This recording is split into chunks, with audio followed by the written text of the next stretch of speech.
ni Senador Raffy Tulfo, si DMCI Holdings Incorporated Chairman at President Isidro Consunji nang matulog ito sa pagdinig ng Senado.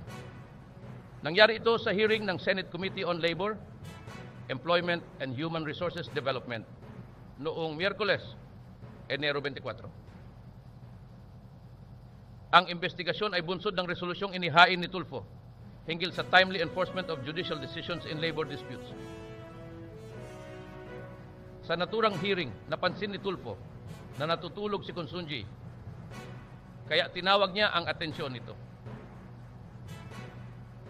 Hindi porket bilyonaryo ka, tutulugan mo kami. Don't do that, pambabastos yan. Diin ng senador kay Consunji na agad tumanggi na siya ay natutulog. Bastusan yan. Huwag mo kaming bastusin dito. You don't have the right. Kahit na bilyonaryo ka, hindi ka exempted. Magpakatino ka, gumising ka, idilat mo mata mo. Inutusan pa ni Tulfo ang committee secretary na magtimpla ng kape para kay Consunji para maging dilat ang mata nito. Excuse me, Mr. Consunji, please, huwag kayong matulog dito. Please, wala kami binibaby dito. Hindi porket bilyonaryo ka, tutulugan mo kami. Don't do that, pambabastos siya. Hindi pa ako natutulog. No, nakita kita natutulog kayo. Huwag ka. Meron dito mga naapin na empleyado na napakatagal na.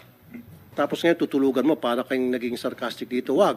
Bastusan yan. Huwag mo kami bastusin dito. You don't have the right. Kahit na bilyonaryo ka, hindi ka exempted. Okay? Magpakatino ka. Gumising ka. Dilat mo mata mo. Go ahead, Attorney Maranan. Thank you, sir. As Bigyan natin ng coffee.